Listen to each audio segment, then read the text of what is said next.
The trade deadline has officially ended and we have crazy trades in NBA 2K23 making teams look brand new that I'm going to cover in today's video. Let's kind of make it simple. I'm not going to discuss every single trade. I'm just going to go to every single team and look at their brand new roster and see how it looks team by team.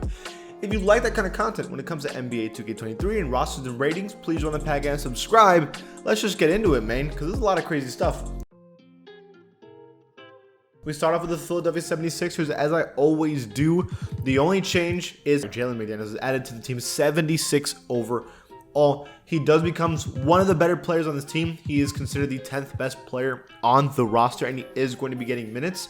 The 76ers had a pretty quiet free agency, no big changes, but adding anything to an already good roster is going to help them out a lot come playoff time. The Milwaukee Bucks also don't have many crazy changes either. I know that they let go of Serge Ibaka and now they get Jay Crowder added to the team. Jay Crowder's had an okay year with around like a 9-point per game score on very good efficiency.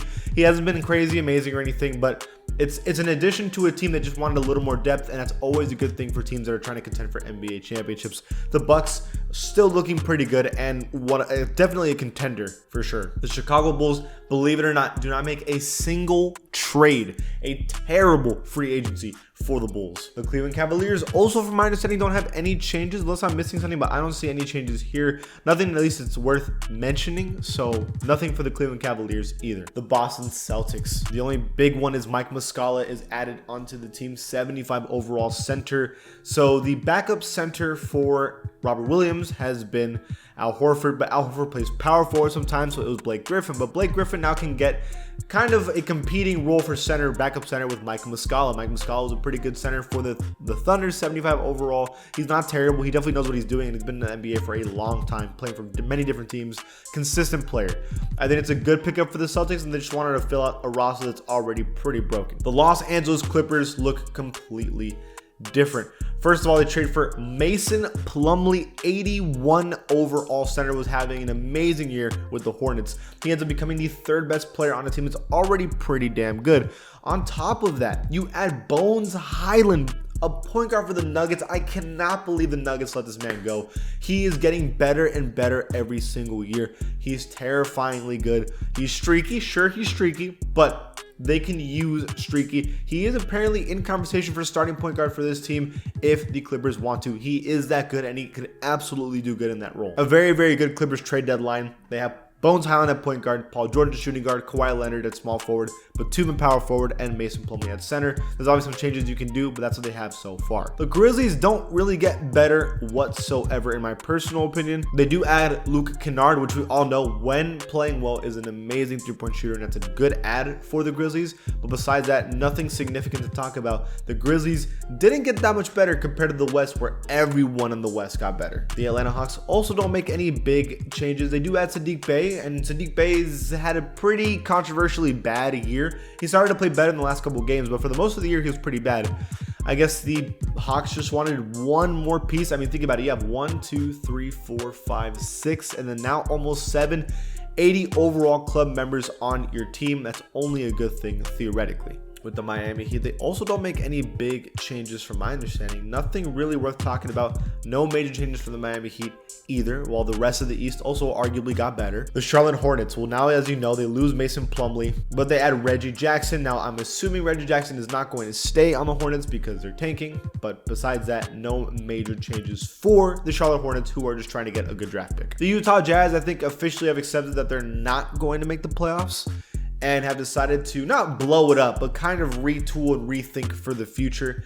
Now they add Russell Westbrook, who's probably going to be going to a different NBA team. They lose Vanderbilt, they lose Malik Beasley, but they still have Walker Kessler. They still have pretty good players, young players, and I think that they like their odds for the future, and that's what they've positioned themselves for. The Sacramento Kings end up making no changes at all. They're the third seed in the West, so they personally believe that they're good to go. I will argue, though, that because the rest of the West got so much better, they maybe should have made some kind of move, but I guess they're okay with this roster. The New York Knicks, the major change is Josh Hart added onto the team. He's a 9-point per game scorer. He's pretty efficient, so I guess they're happy with this trade. But again, I think the Knicks' issues are way more that they don't really have a superstar, and that's going to hold them back to trying to win a championship. but they made a trade thinking that this is the one piece that they're missing. He is a good defender, so it's going to be pretty good. And I do believe that Josh Hart will get minutes, so it's an important trade. It's just one that I'm not sure about. The Los Angeles Lakers look completely brand new. When they started the year off, the Lakers were basically terrible compared to just LeBron and Anthony Davis, but now you still keep LeBron and Anthony Davis, but now you have D'Angelo Russell, who's had a very good year. You had Jared Vanderbilt, who's had an amazing year. Rui Hachimura is still on the team. You also add Mo Bamba, who's a shooting center. That's always a good thing. You had Malik Beasley, who's been very good this year. I mean, a lot of additions to this team. The new starting lineup, according to 2K, would be D'Angelo Russell, Austin Reeves, Rui Hachimura, LeBron James, and Anthony Davis. Now, I personally believe that you would probably put LeBron James as small forward and Jared Vanderbilt starting, maybe like make him center while Anthony Davis is power forward. And this is a much more realistic starting lineup for the NBA that we're in. You don't want to have three bigs on the court at the same time and expect success. And then you have Rui Hachimura off the bench with Mo Bamba, Dennis Schroeder, Lonnie Walker, Malik Beasley. The team got a lot better depth-wise, and the starting lineup looks pretty damn good. The Lakers should be able to make the playoffs with this roster, but we're going to have to wait and see. I know that the Magic let some players go, but not that crazy amount. They do let go of Mo Bamba, and I guess now that gives Bol a chance to play a little more. Besides that, I see no real major change. I know they also had Patrick Beverly, but who knows if he's going to stay on this team. That's really it. The Dallas Mavericks look completely brand new. From Luka Doncic now having help with Kyrie Irving. You have Markieff Morris added to the team as well. If you look at the new starting lineup, according to 2K, it's going to be Luka Doncic at point guard, Kyrie Irving at shooting guard, Tim Hardaway Jr. at small forward, Kleber at power forward, and Christian Wood at center. This is a much improved roster compared to what they had basically at the start of the year, and they fixed their issues. And the depth is still there with JaVale McGee, Dwight Powell, Josh Green, and Reggie Bullock, and even Markieff Morris. You've fixed all your issues, but it's now, I guess, a question mark of the defense on the team. You have to wait and see if it's good enough to win an NBA championship. But Luka gets help, and that was the main issue that the Mavericks had, and that's been solved. The Nets. Man, the Nets are essentially a brand new roster. Now, you have to make the decision on whether or not this is a good roster. Let's think about it. You have Nicholas Claxton, who's a Defensive Player of the Year candidate. You have Bridges, who's also a Defensive Player of the Year candidate. You have Spencer Dinwiddie, who used to play for the Nets, and he's kind of been okay, but not really. Ben Simmons, who's one of the better defenders in the NBA. So you have three really good defenders. That's a good sign, I guess. You have Cam Johnson, who's pretty good.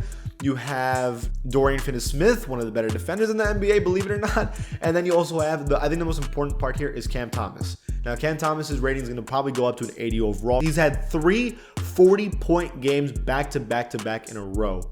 So expect his rating to go up. I think the Nets, I wouldn't call this rebuild mode, but I don't know if they can make the playoffs with this roster. 2K thinks that the starting lineup would be Spencer Dinwiddie at point guard, Cam Thomas at shooting guard, Bridges at small forward, Ben Simmons at power forward, and Claxton at center. Oh man, I don't know if this team will be able to make a playoffs. It's all going to depend, in my opinion, on Cam Thomas. If he can really become that kind of scorer consistently, then maybe you have a shot. But the Nets I think the Nets have survived this era of Kevin Durant and Kyrie Irving and came out in a positive sense. But they did kind of fumble the bag because they did have Kyrie Irving and Kevin Durant, and they should have been an NBA champion contender. Now you're hoping they can make the playoffs with these young players. You're going to have to wait and see. Very odd situation for the Nets. Now, the Nuggets let go of Bones Highland and add Thomas Bryant to be a backup center. I don't know about letting go of Bones Highland. I don't think that was the move, but that's a personal opinion. Besides that, I don't think they got that much better, and they're still trying to compete for a championship, and that's really it. So the Pacers end up getting Serge Ibaka and Jordan Nora, who could get minutes. It just depends on how the Pacers see the team. The Pelicans. Now, I know the Pelicans traded for Josh Richardson from the Spurs. Now, this is a good player to have, a good defender that can shoot threes. That's always a very good thing for a team that's healthy. You just got to wait to see if Zion comes back, and this should be one of the better teams in the West. The sad part is Zion's been hurt for a lot of the year. But they do consider Josh Richardson to be a starter for the team. We're going to have to wait and see. Now, the Pistons do make a couple interesting trades. The ones that I saw were James Wiseman. Now, James Wiseman is a big deal add because this is the thing. James Wiseman needs playing time to get better, and the Warriors are trying to compete for a championship. You can't give James Wiseman the opportunity to get better at basketball when you're trying to win a chip. So you gave him to the Pistons, and the Pistons now can, I don't know if they're going to start him over Jalen Duren, but you can maybe try to put him at power forward. I don't know. There's going to be a couple of things that they can do, but no matter what, Wiseman's going to get way more minutes now. And that's going to give the Pistons an opportunity to see if he's good enough to be a great player. The Toronto Raptors end up trading for Jakob Poeltl from the San Antonio Spurs and actually get a pretty good player out of him. I mean, he's a very good.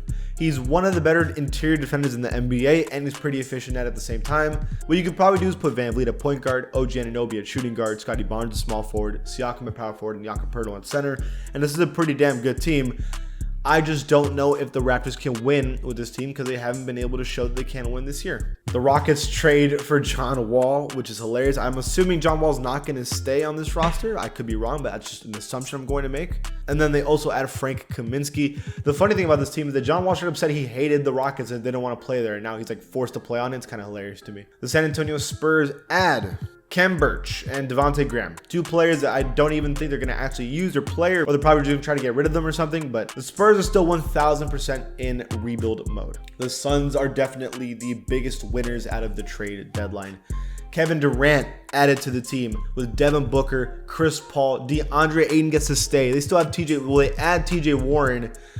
The bench is not as good as it was. However, this team I don't think care. With Chris Paul point guard, Devin Booker at shooting guard, TJ Warren at small forward, Durant at power forward, and Ayton at center. This is the best starting lineup in the NBA by a wide margin. And I'm arguing they are now probably favorites to win the championship, assuming everyone is healthy. It is scary for the Phoenix Suns. The Oklahoma City Thunder add Dario Saric.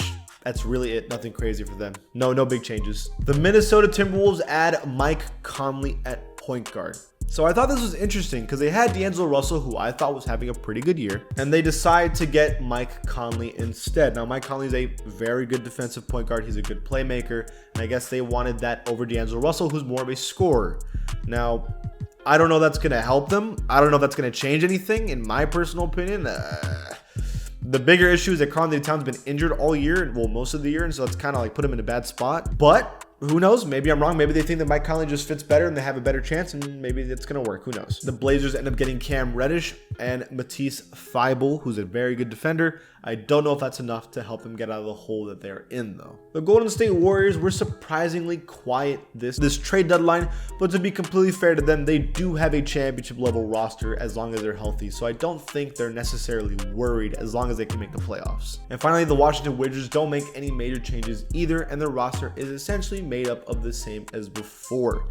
Those are the changes. So, more than anything, I think the Nets look very interesting now. I'm very curious to see where they go from here with this roster. If they try to make the playoffs or not, I'm gonna be pretty interested to see how that turns out. The Lakers look a lot better. The Suns look a lot better.